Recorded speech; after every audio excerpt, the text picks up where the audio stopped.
We are on the Nürburgring this weekend. The weather is like it should be. It's cold and rainy, and this is typical for the Eifel. And you actually turn off the motorway coming from Frankfurt or Cologne and going into the woods, and you get the first feeling of this awesome track. Obviously, it all started with the old track that is more than 20 kilometers long and is until today, for me personally, the ultimate racing track. And standing in front of Nicky's garage, which is always quite emotional for me, because he was one of my closest friends whilst working in Formula One, and obviously he's dearly missed.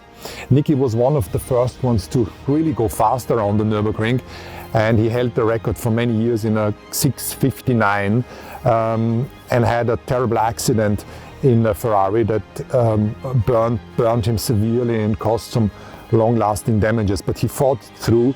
A few weeks later he was back in the racing car, and taking his helmet off, he was actually bleeding. And the only way of making it heal faster, his physiotherapist and himself decided that he had to put his head in seawater every day to make the wounds heal. So absolutely impressive, and this shows what stamina and resilience my friend Nicky had. So let's move a little bit further to Fangio. On the Nürburgring, actually, my love for motorsport started also. We were in Amsterdam, very young, 18 or 19-year-olds for a weekend. Don't ask me what we were doing in Amsterdam, but on the way back, we decided to stop over on the Nürburgring to follow one of our friends. His name is Philip, in a Formula 3 race. And the minute I entered the paddock and I saw the driver stood on the grid, I mean, it was instant love. I had never any similar feeling. Didn't see any racing cars driving, had no interest in Formula 1, and that was unbelievable. And 3 months later, put all the money ahead, which wasn't a lot, in leasing into a Seat Ibiza, and started to compete in little touring cars. Juan Manuel Fangio, true iconic racing driver in the 50s, became world champion with several cars, but most importantly, of course, with Mercedes.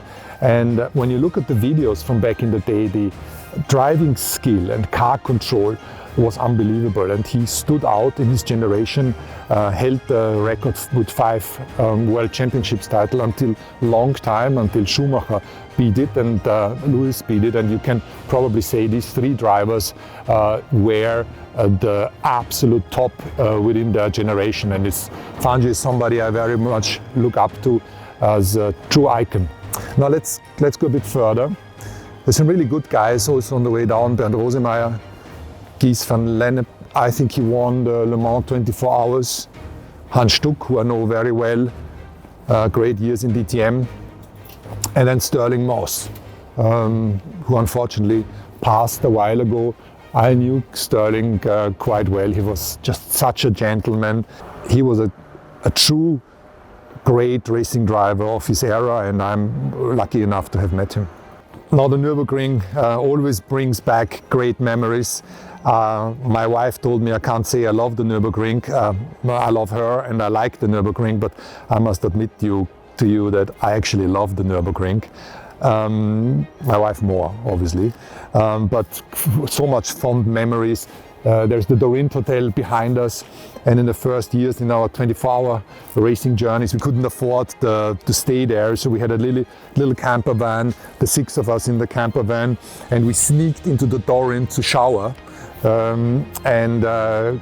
yeah, it was just fantastic.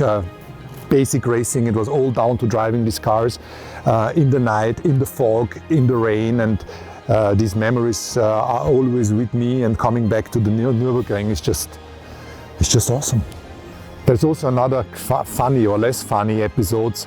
I love the Nürburgring because I've driven on the Nordschleife several times in Langstreckenpokal, in the 24-hour race, with good results and worse results. And at the end of my career in 2009, I wanted to beat the record on the Nordschleife for GT cars. That wasn't one of my brightest ideas, and actually Nicky said, who's interested in a lap record on Nordschleife? Just forget it, it's just too dangerous. And nevertheless, you know, I was in a bit of a midlife crisis, so I embarked on the mission. Beat the record on my exploration lap, which was quite surprising, and on the real lap, which should have been half a minute quicker, I had a puncture in probably one of the worst parts, the Fuchsröhre with the great compression. Had an impact at the 27G. The puncture happened almost at 300k, and unfortunately I had quite some injuries. I had a concussion that made my eye look to the left, wasn't great.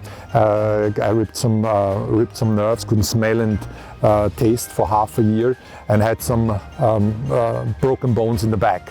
When I came back to Vienna, Nicky said, "You're such an idiot, I told you."